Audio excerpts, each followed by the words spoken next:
నమస్తే, welcome to Suman TV. ఎంతోమందికి doctor అవ్వాలి అనేది ఒక కళ. మరి వాళ్ళ కళను సాకారం చేసుకోవడానికి ఎంతో కష్టపడి నీట్ రాసి ఉంటారు. అయితే సీట్ ఎలా సంపాదించాలి, ఏ కాలేజెస్ అయితే బెస్ట్, ఒకవేళ ఎంబీబీఎస్ రాకపోతే ఆల్టర్నేటివ్ చాయిస్ ఉందా, అది మనకి సక్సెస్ అవ్వడానికి దోహదపడుతుందా, ఇవన్నీ అడుగుదాం. మనతో పాటు Rams career guidance services chairman Veeranna Babu గారు ఉన్నారు. వారితో మాట్లాడేద్దాం. నమస్తే అండి. సో తెలంగాణలో అయితే ఈ కౌన్సిలింగ్ గురించి కొంత హడావిడి నెలకొంది. నిన్న ఒక తీర్పు కూడా వచ్చినట్టుంది కదండి. తెలంగాణలో లోకల్ నాన్ లోకల్ మీద తీర్పు నిన్న రిలీజ్ అయిందండి సుప్రీంకోర్టు నుంచి. అదేంటంటే 9th class to 12th class 4 years ఎక్కడ చదువుంటే వాళ్ళని లోకల్ కింద క్రియేట్ చేస్తా జీవో రిలీజ్ చేసింది. రేపటి నుంచి కేఎన్ఆర్ యూనివర్సిటీ షెడ్యూల్ రిలీజ్ చేస్తారు. తెలంగాణకు సంబంధించిన కౌన్సిలింగ్ మొత్తం కేఎన్ఆర్ చేస్తే వాళ్ళు రేపు షెడ్యూల్ రిలీజ్ చేస్తున్నారు. ఓకే, ఒకవేళ ఎంబీబీఎస్ కనుక సీట్ కొట్టలేకపోతే ఆల్టర్నేటివ్ చాయిసెస్ ఉన్నాయా, ఉంటే అవి బెస్టేనా? అంటే ఎంబీబీఎస్లో కూడా మేడం మీకు 4 rounds ఉంటుంది. ఫస్ట్ రౌండ్, ఓకే, ఫస్ట్ రౌండ్లో రాకపోతే ఫస్ట్ రౌండ్లో సీట్ అలాట్ అయ్యి జాయిన్ అవ్వకుండా ఉంటారు కొంతమంది. అవును, కరెక్టే. వాళ్ళు ఇంకో కాలేజ్ ఇంకో స్టేట్కి వెళ్ళిపోయి ఉంటారు. వాళ్ళ కోసం మళ్ళీ మిగిలిన సీట్ని సెకండ్ రౌండ్ అంటారు. సెకండ్ రౌండ్ కూడా ఫుల్ఫిల్ అవ్వకపోతే మాపప్ రౌండ్ ఉంటుంది.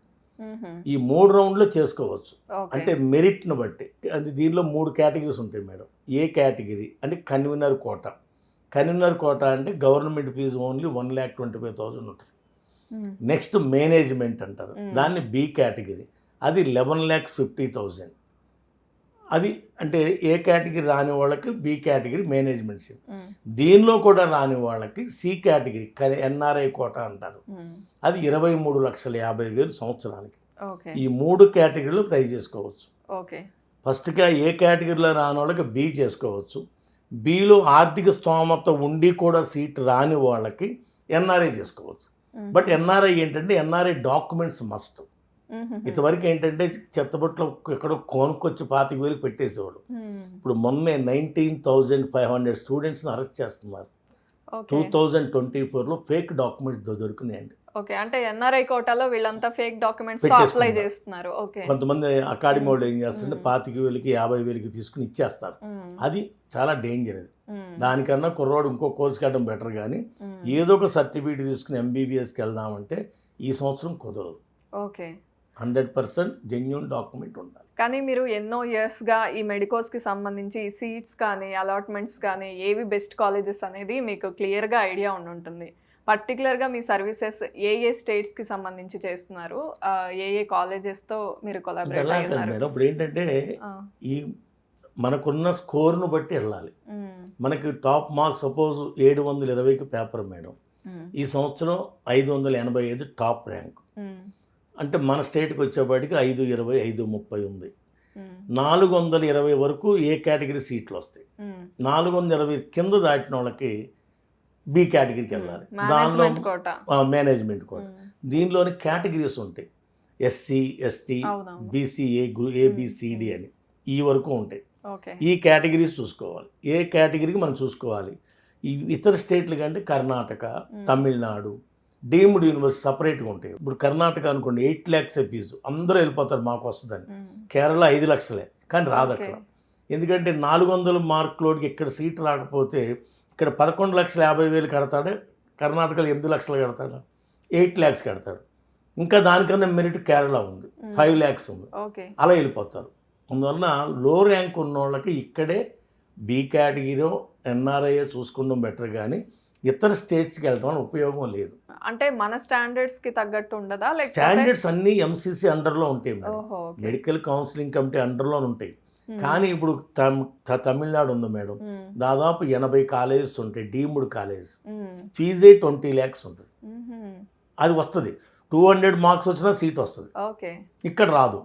ఇక్కడ మినిమం 300 ఉంటే కానీ బీ క్యాట్ రాదు. ఇక్కడ వచ్చి 23,50,000 ఎన్ఆర్ఐ తతంగం అంతా చేయలేక డీమ్డ్కి వెళ్ళిపోతారు. సో ఇప్పుడు ఎంబీబీఎస్ సీట్ రాకపోతే ఆల్టర్నేటివ్ చాయిసెస్ కూడా ఉన్నాయి మనకి. 5 categories ఉన్నాయా మొత్తం? ఎంబీబీఎస్ మేడం, ఎంబీబీఎస్ తర్వాత బీడీఎస్ సెకండ్ ప్రిఫరెన్స్. అది కూడా రాకపోతే బీవీఎస్సీ ఉంది, దాన్ని వెటర్నరీ సైన్స్ అంటారు. Next BIMS, next BHMS.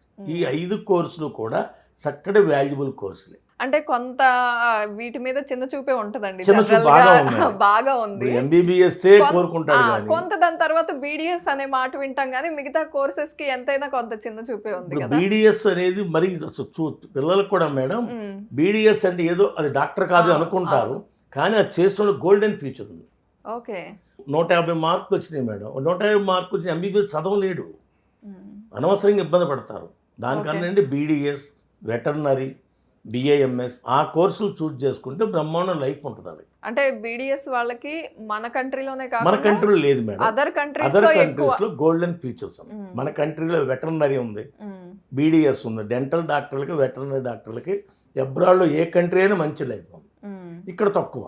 మీరు మీ దగ్గరకు వచ్చి ఒకవేళ మీరు అన్నట్టు తక్కువ మార్కులు వచ్చిన వాళ్ళు గెట్ ఆన్ అవ్వలేరు, ఏదో జాయిన్ అయిపోతారు మేనేజ్మెంట్ సీటో లేకపోతే NRI కోటాలోనో అప్లై చేసుకుని, కానీ తర్వాత వాళ్ళు చదవలేరు కాబట్టి బెస్ట్ ఫ్యూచర్ ఉన్న వాటిని చూజ్ చేసుకోండి అంటున్నారు కదా. మీ దగ్గరకు వచ్చినప్పుడు లేదు మాకు MBBS కావాలి అనే వాళ్ళకి మీరు గైడెన్స్ ఇస్తారా? గైడెన్స్ ఇవ్వగలం మేడం, సీటు పీలేం కదా. ఏదైనా త్రూ కౌన్సిలింగ్. ఒక్క సపోజ్ ఒక పెద్ద వ్యక్తి కూడా ఒక సీటు కొనుక్కోలేదు డబ్బులు పెట్టి, ఏదైనా through counselling, through merit. Okay. KNR university merit ద్వారానే. ఈవెన్ 23,50,000 NRI కట్టినా త్రూ మెరిట్ రావాలి. ఓకే. అందరికన్నా ఎక్కువ మార్కులు వచ్చిన అబ్బాయికి సీట్ ఇస్తారు కానీ తక్కువ వాళ్ళకి ఇవ్వరు. ఏదైనా మెరిటే, ఓకే. టోటల్ మెరిట్ మీదే కౌన్సిలింగ్ ఉంటుంది. ఓకే. మనం ఏంటంటే చూజ్ చేస్తాం, ఇది కాదు ఇలా చేసుకో. గైడెన్స్ ఇస్తారు. గైడెన్స్ ఇస్తాను. MBBS కాకపోతే BDS ఉంది, BDS కాకపోతే వెటర్నరీ ఉంది, ఇలా చెబుతాం మనం. చెప్పినప్పుడు మీరు చెప్పే ఈ మిగతా కోర్సెస్ లో ఎక్కువ ఏది ఆప్ట్ చేస్తారు వచ్చిన వాళ్ళు ఈ మిగతా కోర్సెస్ లో? Veterinary, BAMS. కానీ BAMS, BHMS మన తెలంగాణలో లేవండి. BAMS లేదు తెలంగాణలో, only government college, private college లేదు. అందువల్ల కర్ణాటక వెళ్ళాలి. ఓకే. అది 3,50,000 ఫీజు ఉంటుంది. చదువు కర్ణాటకలో మంచి కాలేజ్ ఉంది, దానికి మనం అడ్వైజ్ చేస్తాం. BAMS, BHMS ఉన్నాయి, 4 ఉన్నాయి తెలంగాణలో ప్రైవేట్ కాలేజ్. సో ఒకవేళ BAMS కావాలంటే వేరే స్టేట్కి వెళ్ళాలి, వేరే స్టేట్. కర్ణాటకకి. గవర్నమెంట్ ఉన్నాయి, ఇక్కడ గవర్నమెంట్ మెరిట్ ప్రకారం ఉంటుంది కదా, రాదు కదా. అవును. అందువల్ల ఏంటంటే కర్ణాటకకి వెళ్తారు. సో వెటర్నరీ విషయానికి వస్తే ఇన్ కేస్ ఇక్కడ రాకపోతే వేరే స్టేట్స్ ఏమేం చేస్తారండి మీరు? వెటర్నరీ మన తెలంగాణలో only 4 colleges government colleges madam. Government colleges అంటే 350 మార్కులు పైనే తప్ప ఎవరికి రాదు. ఓకే. 300 మార్కులు 350 ఉన్నవాడికి ఇక్కడ BCAT వస్తుంది.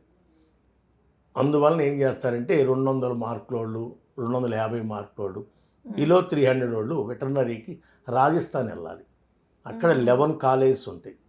వెటర్నరీ కౌన్సిల్ ఆఫ్ ఇండియా గుర్తింపు పొందిన కాలేజెస్ 11 ఉన్నాయండి, private colleges. Okay. South India మొత్తం కూడా ప్రైవేట్ కాలేజ్ లేవు వెటర్నరీలో.